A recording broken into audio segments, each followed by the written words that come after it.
Assalamualaikum warahmatullahi wabarakatuh. Perkenalkan, nama saya Fitri Mulyani, NIM 19016022, Prodi Pendidikan Bahasa dan Sastra Indonesia, Fakultas Bahasa dan Seni. Di sini saya akan mempresentasikan sebuah materi tentang administrasi pendidik dan tenaga kependidikan, yang mana presentasi ini untuk memenuhi mata kuliah administrasi dan supervisi pendidikan yang diampu oleh Ibu Tia Ayudingrum, SPD MPD. Simak penjelasannya. Pertama, konsep administrasi pendidik dan tenaga kependidikan.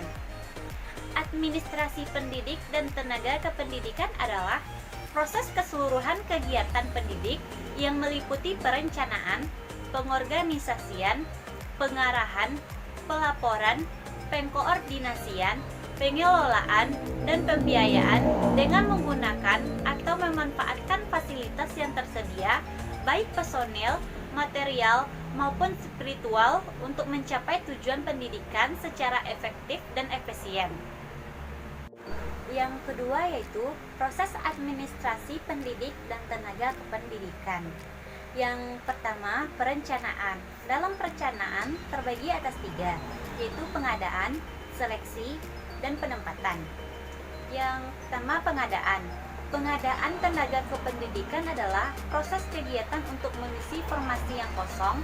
Perlu diketahui bahwa lowongannya suatu formasi di samping disebabkan karena pengembangan lembaga dengan menambah jabatan-jabatan baru, juga disebabkan oleh adanya personil-personil lembaga yang berhenti. Yang kedua yaitu seleksi.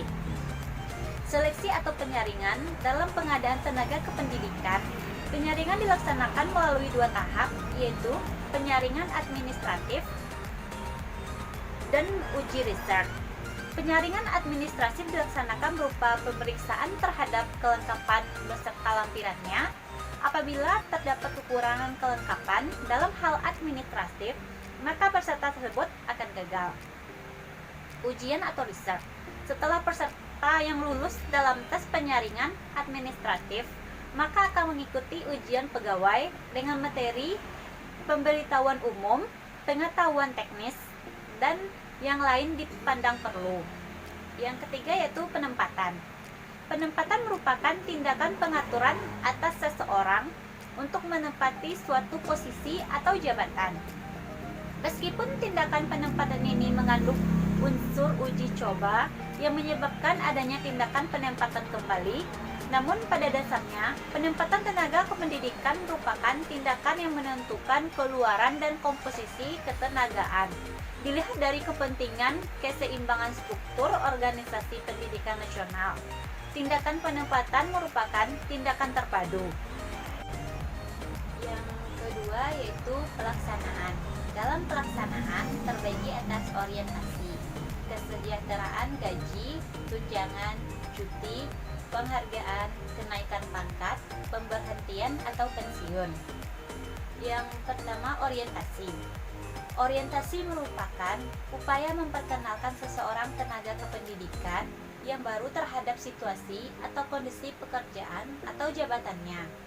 Ada juga yang berpendapat orientasi ialah suatu proses pemberian pemahaman kepada peserta tentang segala sesuatu yang berkaitan dengan latihan yang sedang diadakan. Orientasi bertuju untuk mempercepat masa adaptasi sehingga tenaga kependidikan baru dapat bekerja lebih tepat dan lebih baik. Namun, tidak semua orientasi menjamin hasil yang baik. Pemberian informasi yang tidak tepat dapat menimbulkan situasi yang buruk bagi tenaga pendidikan baru maupun organisasi atau perusahaan. Yang kedua, gaji.